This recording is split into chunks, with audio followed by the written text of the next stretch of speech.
Bloomberg Audio Studios. Podcasts, radio, news. This is Bloomberg Intelligence with Scarlett Fu and Paul Sweeney. How do you think the Fed is looking at tariffs, the uncertainty of tariffs? Let's take a look at the sectors and how they performed. A lot of investors getting whipsawed every day by news events. Breaking market headlines and corporate news from across the globe. Could we see a market disruption, a market event? Are people just too exuberant out there? You see some so-called low-quality stocks driving this short-term rally. Bloomberg Intelligence with Scarlett Fu and Paul Sweeney on Bloomberg Radio, YouTube, and Bloomberg Originals.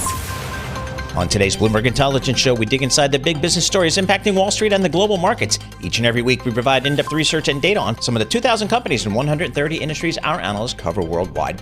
Today, we'll look at why the computer tech company Oracle reported disappointing cloud sales last quarter. Plus, we'll look at how the $1 trillion conglomerate Berkshire Hathaway is preparing for the retirement of CEO Warren Buffett.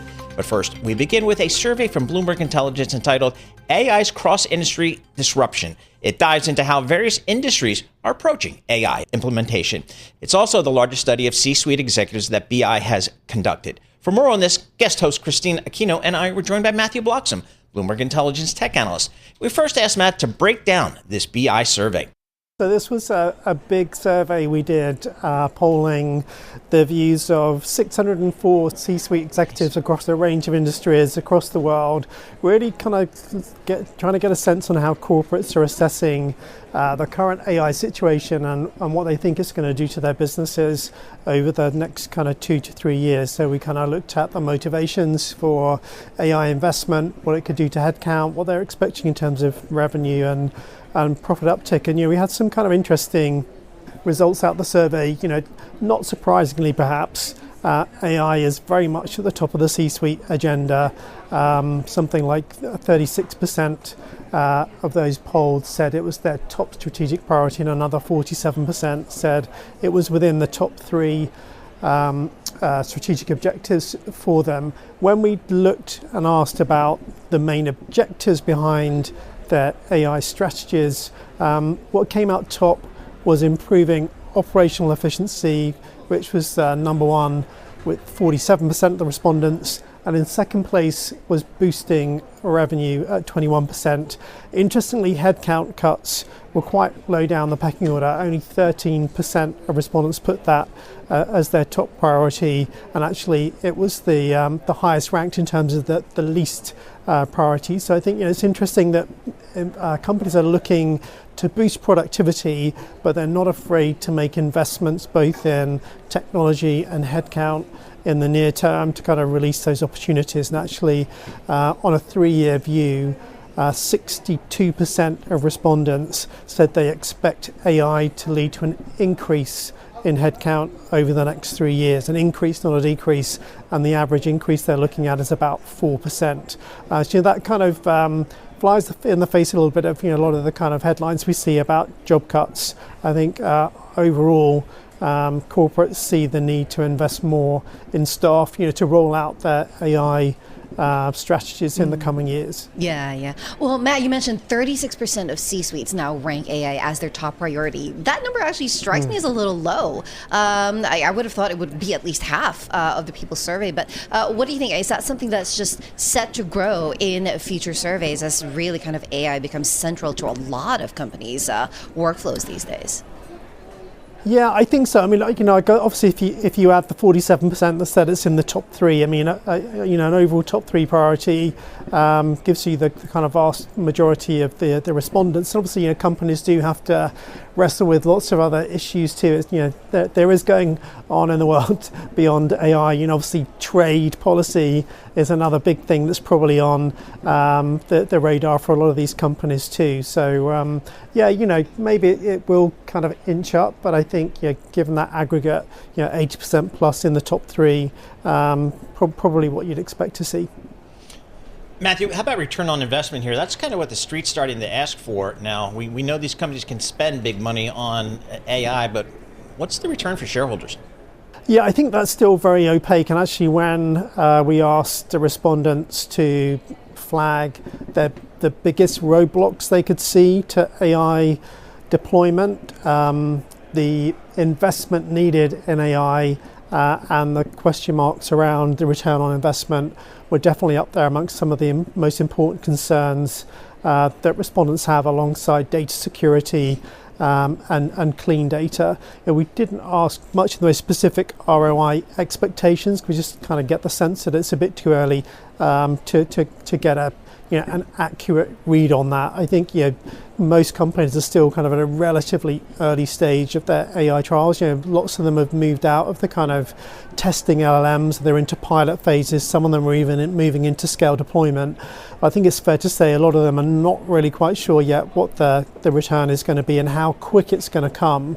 And that obviously is kind of a bigger issue for the wider tech sector. And you mentioned Oracle as a kind of a barometer for the kind of broader pulse on AI. And I think the 2026 is going to be a really crucial year for kind of what corporates make of the midterm ROI. And if they don't see a big ROI, then that's probably going to slow the pace of revenue growth, and that's going to have a knock-on effect to the levels of investment we're seeing made by the likes of Oracle and OpenAI and the revenues they're bringing in. Our thanks to Matthew Bloxham, Bloomberg Intelligence tech analyst. We move next to some news in the biotech space. This week, we heard that the Food and Drug Administration is investigating whether COVID-19 vaccines cause deaths in adults. It's part of a safety review that earlier appeared to just be focused on children. And the investigation comes at a time when U.S. Health and Human Services Secretary Robert F. Kennedy Jr. is upending longstanding guidance for a wide range of vaccines. For more on this, guest host Christina Aquino and I were joined by Sam Fazeli, Bloomberg Intelligence Director of Research for Global Industries and a Senior Pharmaceuticals Analyst. We first asked Sam to break down what we know about the FDA's investigation. We don't know anything, right?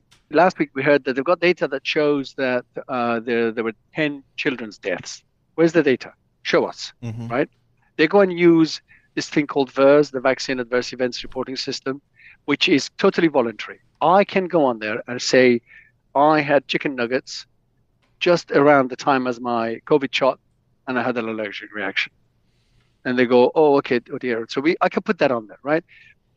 In order to do an analysis of that database, which we as analysts try and do, which is very complicated because you need all the case background.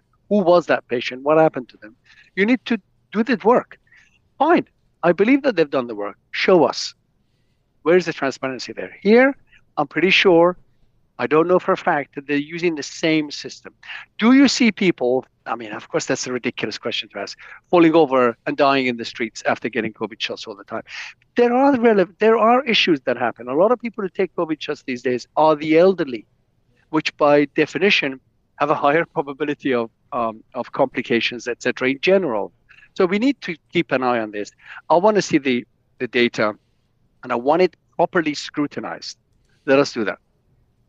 Yes, Sam. Well, I mean, obviously, I guess this seems like it's in the early stages of investigation. But I mean, walk us through kind of the potential impact of this, right? Potentially, it could affect public health policy, and then potentially that will have some bearing on how companies move forward, especially the vaccine providers, presumably. Yeah. I mean, so 2 or 3 things can happen. The FDA can say, well, actually, we didn't find the link, because it just says that they're looking at it. Number 2, they say, we found the link, we're going to put a black box warning into COVID vaccines. Fine. That increases people's hesitancy potentially. Or they can go and say, we want to take it off the market. I don't think they'll do that, but let's get there. There are 2 companies that are most exposed to this.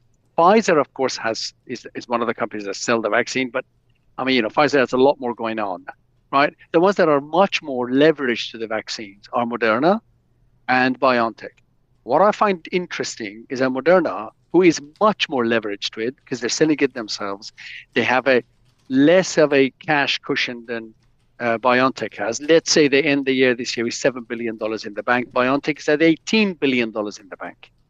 And yet it's the BioNTech share price that gets hit most, and I don't understand why. Moderna is more exposed because that cash cushion is lower. So if your revenue drops, then you're going to have an issue. Of course, they've been very good at cost management.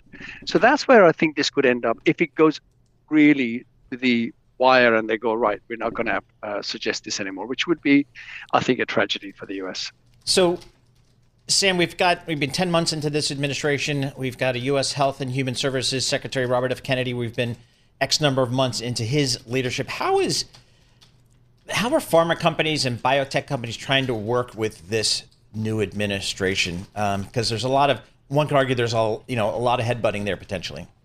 It doesn't look like people are that worried about it, but I promise you, if I went on our anonymous drug chat with clients, about 2,000 people on it, and I asked, how worried are you? I tell you, no one's going to say zero.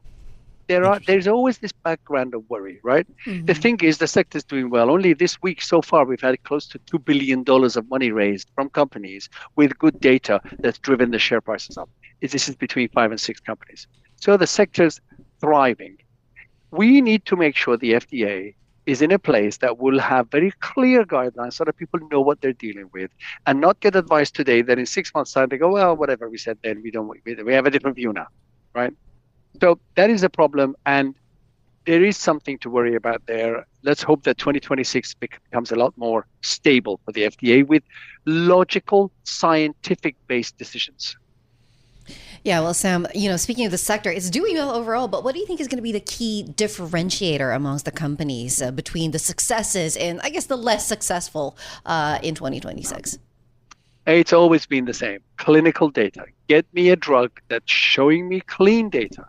Don't give me press releases with some cut of the data, and the next press release is a different cut of the data. Publish the data. Take it to medical conferences. The reason these companies are up, most of them, and have been able to raise money is that they've been very transparent with their data. They present it, you can analyze it. Some more transparent than others. Some of them are presenting at medical conferences like the ones we just had, ASH, the American Society for Hematology. That is what drives this sector. Give me good clinical data. Of course, M&A is great because they come and you get a price and you decide the share price goes there. But it's clinical data that does it. It's that data that gets them to being taken out. Our thanks to Sam Fazeli, Bloomberg Intelligence, Director of Research for Global Industries and Senior Pharmaceuticals Analyst. Coming up, we'll look at why the restaurant and gift shop chain Cracker Barrel cut its sales outlook for the year. You're listening to Bloomberg Intelligence on Bloomberg Radio, providing in-depth research and data on 2,000 companies and 130 industries. You can access Bloomberg Intelligence via BI Go on the terminal. I'm Paul Sweeney, and this is Bloomberg. This is Bloomberg Intelligence with Scarlett Fu and Paul Sweeney on Bloomberg Radio. We move next to some earnings in the tech sector. This week, the computer tech company Oracle posted quarterly cloud sales that missed analyst expectations. This suggests that it will take longer than expected for the company's recent huge AI bookings to pay off. For more on all of this, guest host Isabel Lee and I were joined by Anurag Rana, Bloomberg Intelligence technology analyst. We first asked him to give us his take on Oracle's results. So there are a few things to keep in mind. The number one thing is cloud infrastructure growth. Consensus was 69%. They came at 66. I know it's a very big number. However, in the cloud world, missing by even 1 percentage point is not good. So that's first thing. But, there's a very logical reason about it. Everybody can see the backlog. So it's not as if they don't have a business there. But converting that backlog into sales is an issue. Everybody knows that there is a capacity constraints out there, whether it's data center, whether it's networking, etc. Power is a very big issue, for example. So that's one area of it. But although I would say the management did not harp on it as much as we would wanted them to be, that to explain why the growth can improve going forward. So that's one factor. But I think the biggest question is something that we had discussed earlier also, is everybody is questioning that out of their big backlog, which is over 500 billion right now, 300 plus billion of that comes from OpenAI. Now, OpenAI currently, or the order book is from OpenAI. By the end of this year, OpenAI will have a revenue run rate of about 20 billion. So everybody is saying that, okay, well, tell me if you have revenue of 20 billion, how are you going to spend 300 billion just with Oracle? So there's a big question mark. But then your question is, well, why didn't this happen? When they first announced it, well, their model was at the top at that point. And right now, Google's Gemini has caught up. So if people don't know what will OpenAI's future look like 2 years from now, 3 years from now, and so forth. So there are multiple factors that are going into this equation. And not to mention that CapEx is going to go up by 15 billion. So 35 billion going to 50 billion. So it's a big, change across 4 or 5 different vectors that are having an impact. So the cloud strategy of Oracle continues to evolve. What is the next major inflection point for you when you see these cloud companies really move towards more AI-driven efforts? So the big thing is that 500 billion of backlog needs to bleed into revenue. For that, they need to open new data center. But even to open new data center, they need more cash. So the big catalyst for them is they need to go out. Most likely, they need to create a special purpose vehicle where they can raise funds with the help of private equity investors, private credit, and basically, keep that off Oracle's balance sheet, and that will help pacify these fears that they actually have a way to finance this big order book that they have. All right, well, you mentioned OpenAI. Can you refresh my memory? Because I have no idea. Where do they get their money? Where are they getting the money to do all this stuff? So the single biggest is the consumer app right now. That's where most of the money is coming in because, if you want the best model, you're going to pay $20 a month. I mean, you can get the free version of it, but that's one area. They have over 900 million users right now, but only a small portion of them are paying customers. So that's one. Second is if you as a company, let's say you're, let's call a hypothetical bank, and you're creating a chatbot which needs intelligence or a large language model, you're going to use APIs from OpenAI, and that gets embedded intelligence into whatever system that you're creating, your chatbot that becomes smarter, they get paid from that. So those are the two, I think, big elements or the big sources of revenue for them. And there is a huge, you could say, looking ahead, all the enterprises around the world will have some intelligence into their core applications, and they're going to use a model from somebody, whether it's Google, whether it's Anthropic, whether it's OpenAI. Our thanks to Anurag Rana, Bloomberg Intelligence technology analyst. We move next to some news at Berkshire Hathaway. This week, the firm announced a handful of leadership changes, including the retirement of its longtime chief financial officer, Mark Hamburg. This comes as the $1 trillion conglomerate prepares for the retirement of CEO and billionaire investor Warren Buffett. For more on this, co-host Scarlett Fu and I were joined by Matthew Palazola, Bloomberg Intelligence senior analyst covering the P&C Insurance industry. We first asked Matthew to talk to us about some of the turnaround we're seeing at Berkshire. So the big news, I think the bigger news of the announcements was Todd Combs, the one of the investment deputies and CEO of Geico, is moving to JP Morgan. So I don't know if that was a planned thing or what, but that seems like kind of an unwelcome shakeup in light of Buffett leaving at the end of the year. I would say his investment track record at Berkshire, not very transparent. They don't really tell you what the investment managers are doing aside from Buffett. So, I think many of the big moves were made by Buffett anyway. And I actually do think that Geico had some issues with loss costs going up. So the cost of car accidents was going up a lot.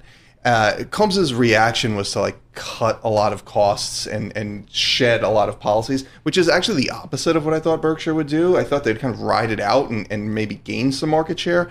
And I do think Progressive handled that environment a little bit better. So I think it will be a manageable loss, but probably the biggest news. Yeah, Todd Combs, we should mention, was already a JP Morgan board member. So he had a relationship with the bank, and he's going to be advising Jamie Dimon and other senior JP Morgan leaders on strategic issues. Let's talk a little bit about the changes that involve a new general counsel position over at Berkshire as well. So this is a brand new position that they're creating versus, I guess, in the past, they just relied on paid outside help? Outsourced it, I believe, to a firm that was associated with Charlie Munger.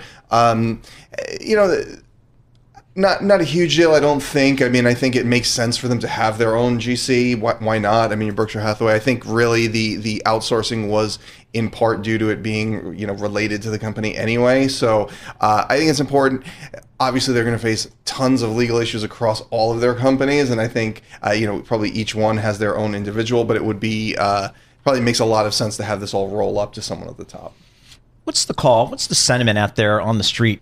It's tough because you can look at it and say, out of their core competencies, are they going to do any of that any better now, right? You've got Buffett going away. You've got Ajit Jain, who is in charge of the insurance operations. He's getting old. He's been selling a lot of stocks, so maybe he leaves. And he was kind of the magic sauce behind a lot of the insurance business. So, you've kind of got these two titans of the company, perhaps, being gone and saying, well, how could they be as good in investing or as good at the insurance business? And it would be tough to say that they would be. But when you have Abel coming in, was a positive sign of some shakeup. And maybe, his strength is he's not Buffett, while his weakness is he's not Buffett also, right? But his strength is he doesn't have to do things the same way. And, perhaps he takes a different look at capital allocation. So I think the street's hopeful that we see some more capital allocation come out of Berkshire. Our thanks to Matthew Palazola, Bloomberg Intelligence Senior Insurance Analyst. We move next to some news at the American restaurant and gift shop chain Cracker Barrel. This week, the chain said it expects sales for the current fiscal year to fall faster than it previously forecast. This suggests Cracker Barrel brand is hurting from the firestorm that erupted following its attempt to use a new streamlined logo. The company also planned to update its dining rooms to give them a more modern feel. For more on all of this, guest host Christine Aquino and I were joined by Michael Halen, Bloomberg Intelligence Senior Restaurant and Foodservice Analyst. We first asked Michael to break down Cracker Barrel's most recent earnings report. Guidance was cut, and this was their fiscal first quarter, so it's always tough to have a guidance revenue and EBITDA cut after your first report, but they hadn't seen a bounce yet in their traffic post logo change, controversy, and everything that went along with it. On the positive side, they said traffic has now steadied at this down 10 to 11% level, which is translating into a down a mid-single digit same store sales. So if you're a glass half full investor, you're saying that after the stabilization comes an improvement. Their new guidance has a pretty wide range. So the low end of the range is assuming no improvement through year end, which we think sounds pretty conservative to us, and then on the higher end, they would see a gradual, slow improvement in traffic going forward. So what are they going to do? It's going to continue to be about improving the operations, right? That's been a key tenet under CEO Julie Masino.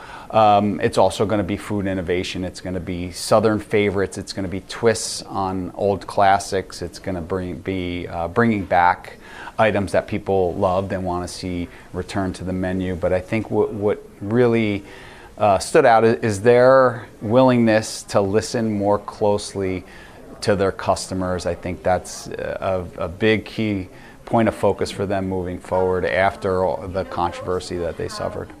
Well, Michael, so in terms of what are they going to do, right? It seems that cutting CapEx is a part of the plan. Is that something that you think would signal discipline, or does it actually risk slowing the turnaround even more? Well, they're going to still refresh the stores. What they're cutting back on is a more extensive remodel, which was in tandem with the logo change, which was something that was angering customers, right? So I think the CapEx change is probably, the lowered CapEx is probably smart. But they're going to continue to refresh their stores. They're going to continue to give them a fresh coat of paint, improve floors where they need to, clean up the bathrooms, things of that nature that nobody's going to get up in arms over.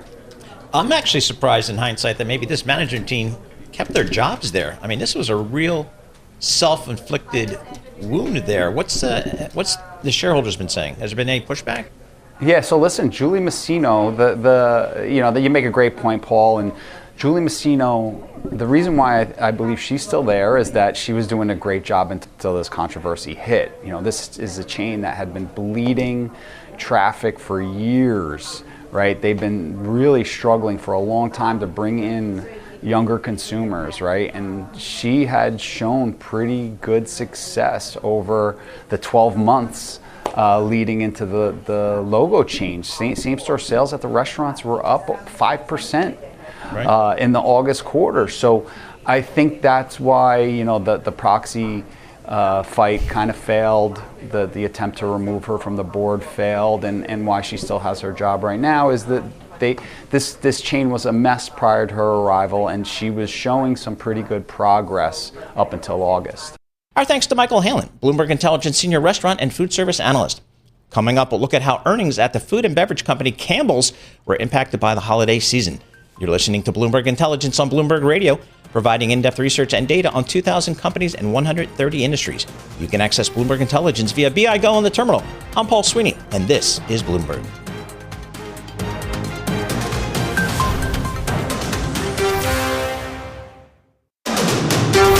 This is Bloomberg Intelligence with Scarlett Fu and Paul Sweeney on Bloomberg Radio. We move next to the quarterly earnings for the food and beverage company Campbell's, known for its iconic soups and snacks. This week, the company reported first quarter earnings that beat analyst expectations. This was positive, largely thanks to some holiday inventory build by retailers. For more on this and her outlook on packaged foods, Scarlett and I were joined by Diana Rosero Pena, Bloomberg Intelligence consumer staples analyst. We first asked Diana about Campbell's two businesses, the snacks business and the meals and beverages portfolio. You know, for meals and beverages, there's some headwinds on ready-to-serve soup, whereas broth and condensed soup, which is usually used in cooking, is improving. You know, you have V8, which is not really, it's a brand that is not really doing that well. I love V8. You do well. to me, that's like my healthy eating for the day. When I drink a little one in the morning. So when you're on a plane, you'll get a V8 and you're like, sure, I'm good. I'm good. And I'm good. that's no need your to work out. veggies. No need to go to the gym. I'm good. Exactly. So, but it's still facing some headwinds. For snacks, it's in kind of, I found it odd because there seems to be a bifurcation of the consumer trends here. You have salty snacks being, challenged by people trying to eat healthier, reducing their sodium, but then you have cookies outperforming. So I guess it's the salad with the fries. All right. Which I love, by the way. Yes. Yeah, absolutely. Campbell's agreed to take a 49% stake in La Regina. What is La Regina? What's Campbell's trying to do here? Yeah, so that is the supplier for Rao's, Nice. which they bought it a year or so ago. And that it makes it kind of like have a little bit more control on the supply side. There has been some headwinds on this brand because tomatoes are being exported or imported to the United States, so they have to face some tariffs. So, you know, with this, they're trying to not only offset tariffs, but have a little bit more on the supply chain, have a little bit more control on that. Here's my Rao's story. I mean, it's for people who aren't in New York City. It's a very famous restaurant in New York. It's very difficult to get a table there, to get a reservation. On my 30 years of Wall Street, I've asked people to take me, who I know go there, to take me. I haven't gone once. Really? Yeah, I mean, it is impossible. Like, I never ask people to take me out on their great golf course. I just wait for the invite to come. But for Rao's, I've actively tried to get And haven't gotten struck any. out. So That's how anyone tough who it has is. an invite into Rao's, let Paul Sweeney know. Exactly. You know, I did actually get to eat there. We ordered takeout during the pandemic when they were Did you? doing takeout. Yeah, so that was my one time I got to eat Rao's. Very good. But Diana, I want to ask you about, of course, the controversy that surrounded Campbell's just last month. There was an executive, he was a vice president of the IT department, who talked about how the company's products are being made for poor people, and had some disparaging remarks about some of the employees, the Indian employees. Is that something that's going to cast a pall over Campbell's? I mean, do you see any long-term effects from that? Well, usually they did not address that during the call, but I think it might be a short-term headwind if there's any boycott happening. I don't necessarily think that there's going to be one. It's just one executive, and the company went ahead and kind of tried to put on record that they're not necessarily agreeing with what he said. So I don't necessarily see that as a significant headwind for the company. Packaged goods companies, I kind of think of them kind of a GDP top line growth story at best. What's the 2026 outlook for your companies? What are investors looking for? So for 2026, they're hoping that there's some light at the end of the tunnel in terms of volume growth. Again, it might be a second half of the year story because comps get a lot easier going forward. But, profitability seems to be a little bit more difficult because they have tariffs, they have to contend. Costs still are a little bit higher, specifically on the employee side.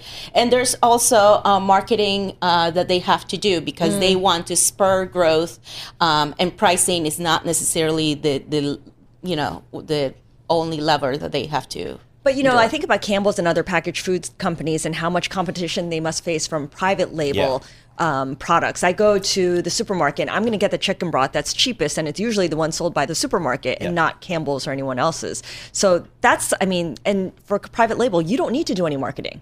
Exactly. So how do they counter that?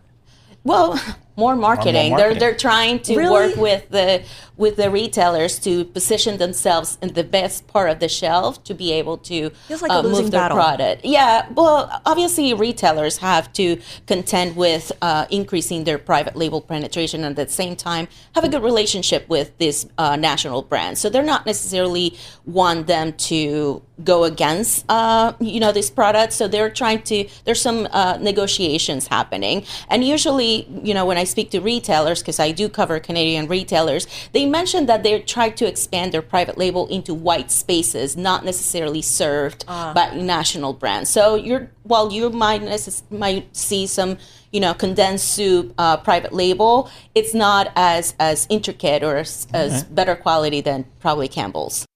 Our thanks to Rosero Pena, Bloomberg Intelligence consumer staples analyst. On Bloomberg Intelligence, we often look at research from Bloomberg NEF, previously known as New Energy Finance. They're the team at Bloomberg that tracks and analyzes the energy transition from commodities to power, transport, industries, buildings, and agricultural sectors. This week, we took a look at the renewable fuels business. According to BNEF, last year, the U.S. imported over 800 million gallons of biodiesels. But this year, we're on track to import just 10% of that. The U.S. is now the largest producer of biofuels in the world. For more, I was joined by Anna Davies, Bloomberg BNEF head of renewable fuels. I first asked Anna to break down what biofuels are and how that business has changed under the new Trump administration. So when we say renewable fuels, we're mostly meaning biofuels at the moment. And these are things you might be familiar with, like ethanol and biodiesel that are mixed into your gas or diesel streams. There's some new ones coming as well. There's one called renewable diesel, which unlike biodiesel, it's basically identical to fossil diesel, but just made from crops or waste feedstocks. So that means you can basically substitute it one for one into your diesel stream, and you don't have to worry about engine performance and things. And then also there's a bio version of jet fuel called sustainable aviation fuel. All right. So I've heard of those.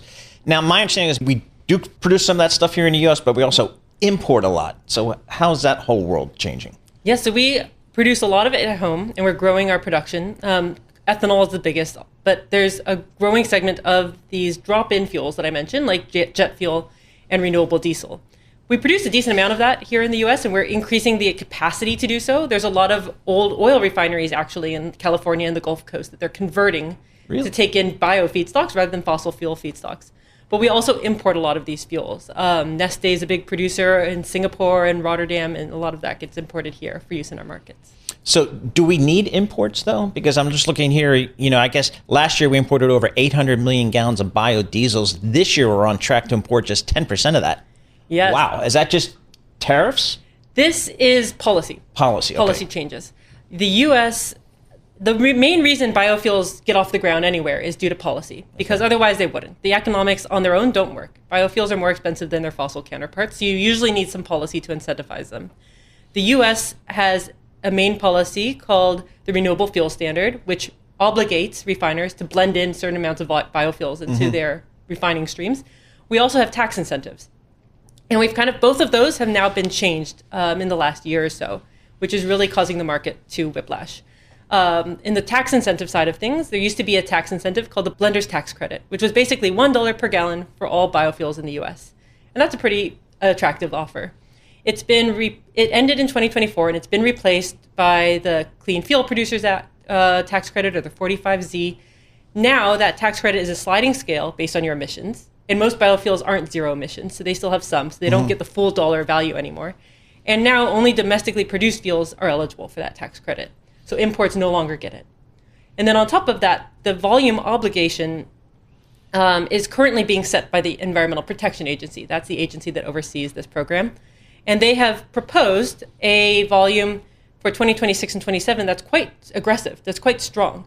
It would basically require all of the US capacity to be operational in producing fuels, and likely also either imported fuels or feedstocks, because we need to actually meet that, be able to produce that somehow. Well, this administration is definitely pro-farmer, like all that kind of stuff, some of the feedstocks you would put into renewable energy. So that's a good thing, right? It is a good thing. That is, I think, one of the reasons for a lot of these changes is to promote domestic soybean oils use in biofuels. The challenge is that only works if you have access to U.S. soybeans. So, for instance, a lot of the biodiesel production, those conventional biodiesel facilities, they're located in the Midwest, right near soybean farms, right near crushing capacity. So it's relatively easy for them to use soybean oil. But a lot of these newer facilities producing renewable diesel or jet fuel are located in California or the Gulf Coast, and there it's much harder. You'd have to bring it in by rail, and there's not much capacity there.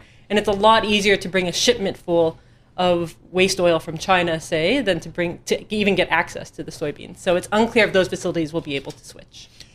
So I was at a Bloomberg Philanthropies sponsored conference at the Plaza Hotel a couple of months ago, talking about this transformation, evolution into cleaner energy.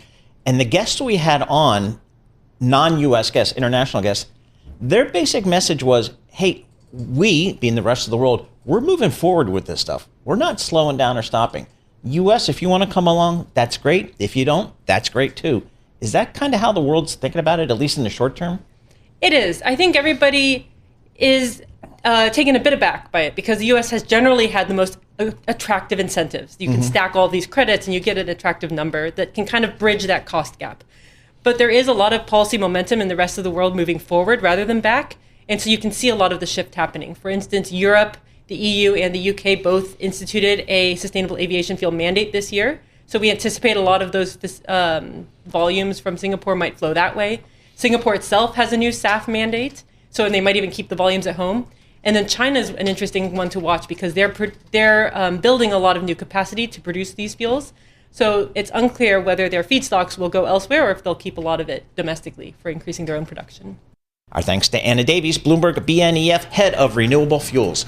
That's this week's edition of Bloomberg Intelligence on Bloomberg Radio, providing in-depth research and data on 2,000 companies and 130 industries. And remember, you can access Bloomberg Intelligence via BI Go on the terminal. I'm Paul Sweeney. Stay with us. Today's top stories and global business headlines are coming up right now.